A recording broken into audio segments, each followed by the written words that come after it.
Hey, what's up YouTube? Welcome to a new video. My name is Prince Mason. Today we're going to be talking about global dodge and burn and how people are doing it wrong or people are going overboard with global dodge and burn. Now I put this image out a while ago with one other image for anybody that wants to retouch to jump on it and use it to practice, and people can send it to me and I can see it, and whenever I'm free, just give my recommendation on why I think they can do better. But the problem is a lot of people had the same problem. A lot of people went crazy with the global dodge and burn, and that's one thing that we're going to address today, and I'll be showing you how to do it well and how not to go overboard with global dodge and burn. Now, before we get into this video, make sure you check out my digital store where you can get my skin tone lots, you can get my retouching essentials pack, and you can get my creative color lots for outdoor color grading. And I also have these images here. You can actually go there, download them for free,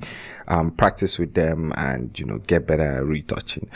So yeah, let's get straight into this video. Now, I already did a retouching overview of this image. If you have not seen that, then definitely check the link in the description below. I'll link the video, I'll link this video there. So now we're going to go down to global dodge and burn, and I'm going to show you what I have done. So this is the before and this is the after. Now we're just going to zoom in a little bit. This is the before and this is the after. As you guys can see, I am not doing too much with my global dodge and burn. It's just a little bit, and that's just all you need.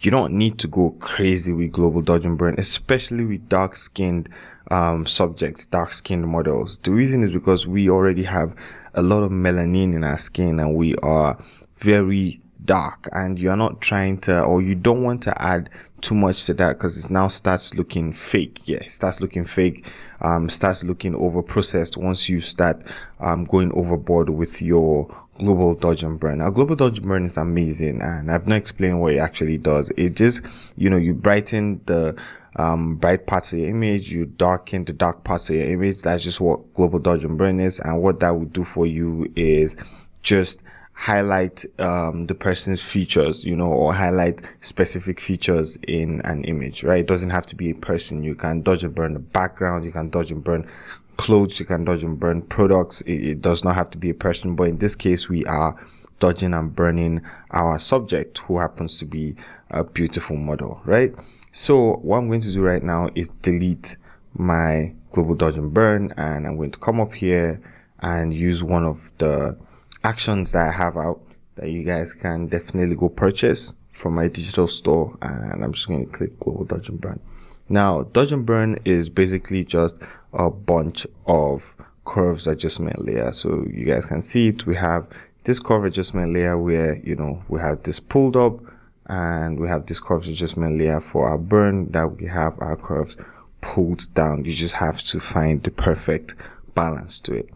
So what I'm going to do right here is pick a soft brush, make sure that my foreground color is white, and that's because we are working with our layer mask here, and you guys can see black hides and white reveals. So if our layer mask is black and we're painting white over it, then it's going to reveal whatever we have on this layer. And we're going to take our flow all the way to, let's do 2%. Great. So what I'm going to do right now, or what I typically do for my global dodge and burn, is I zoom out because I want to see the image this exact way people are going to see it. Now, sometimes another thing I do is turn off all my retouched layers, and I just want to see the exact way light was hitting my subject's skin, right? And right now I'm going to come down to dodge, because that is typically the first thing I work on, the highlights. I want to accentuate the highlights. I want the highlights to pop. I want the highlights to look really good.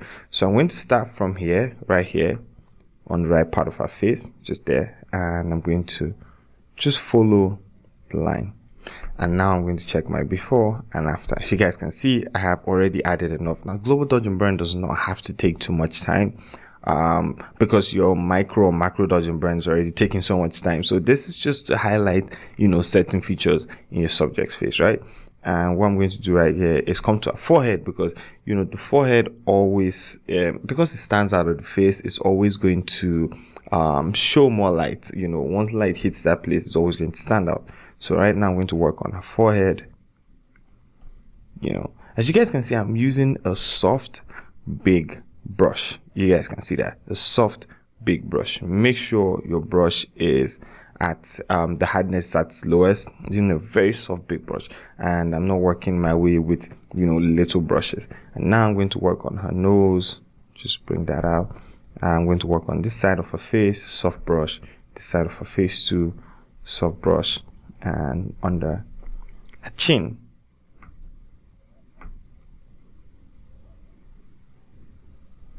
I'm just going to go over all these places again.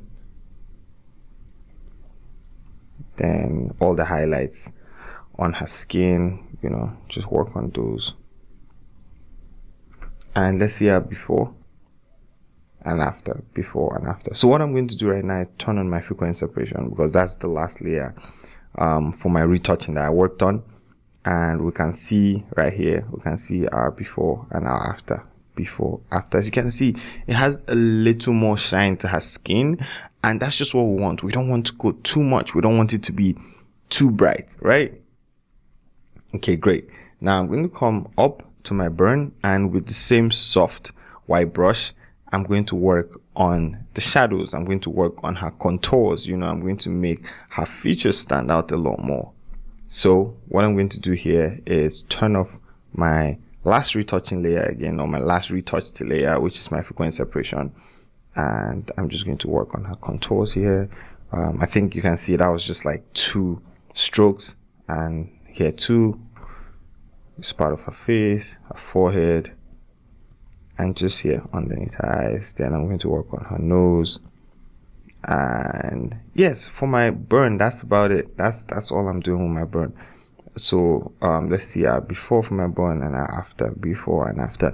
Now the problem a lot of people had was, as you guys can see, this part of her face is already dark. Her features are already showing, and anywhere that is dark, I'm not trying to make darker. You guys get, like, I don't want it to be too dark. I don't want her to look burnt. That's the word. I don't want her to look burnt. I love her dark skin. I love that a lot of people are trying to like show that dark skin models are beautiful, and you know, black is rich and all that stuff. But you know, at the same time, you just don't want the image to look fake, right?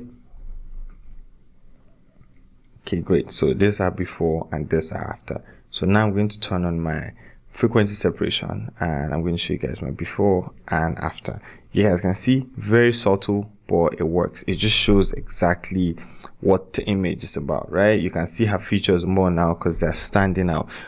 Do not do too much dodge or too much burn. Always find the middle ground for both, right? And now I'm going to turn on, you know, my even skin tones. Now the major thing I used to know if I'm going overboard is my levels adjustment layer. So once I open my levels, what I'm going to do is hold Option or alternate on PC, and I'm going to drag. As you guys can see, her face is not blown out yet. Once you start seeing, you know, all these reds and all this, it means that the highlights are blowing out. Remember, your levels is literally just showing you a histogram, and on your right here you have your highlights, and on your left you have your shadows. In the middle you have your midtones. So if I pull in my highlights, at this point you can see that it is getting overexposed, right? The highlights are blowing out, and if you dodge and burn too much, your image is probably, or if you dodge too much, since dodge is like, you know, highlights, your image will probably be like this. So the fact that I'm holding Option or alternate on PC and I'm dragging this in, that means that my image is not blowing out. So I can just find a respectable number to be at. So somewhere around here is fine, because I can already see that the highlight right here are blowing out, but it doesn't matter. I'm just going to zoom in so you guys can see this better. Somewhere around here I can see the highlights are blowing out here, but it does not matter because I don't need enough details, or I don't need the details here. I just need details on my subject basically.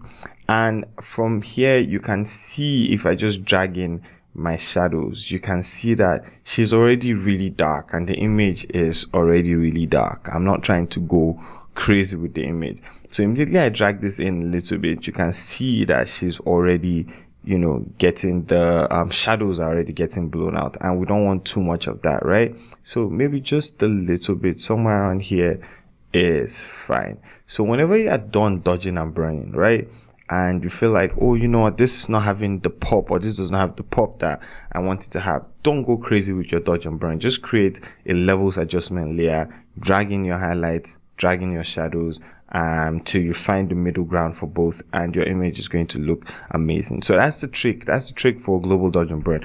The reason why you create a lot of layers when you are retouching is because one layer does not do it all. You know, you have to stack up a few layers, and you know, a little bit of everything goes a long way. So right now I'm just going to delete this curves that I just created, and I'm going to turn on the one that was there before. You guys can see for the one that was there, I didn't even go crazy with my highlights because I was going for this low key dark image, right? If I wanted to go crazy with my highlights, I'd have just held Option Alt and it on PC, just drag it in, and let's see before and now after. Then my blacks are around 5. You can see her skin is not, just going to take that back to 5. Her skin is not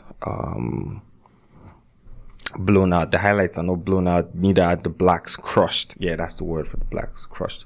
Now if I was to do dodge and burn like a lot of people do it, I'm probably just going to pick a soft brush, white brush, take my flow to 8, and I'm going to spend some time here, and spend some more time here, and spend some more time here, and some more time here. You guys can see what I'm saying. At this point, she's already looking burnt.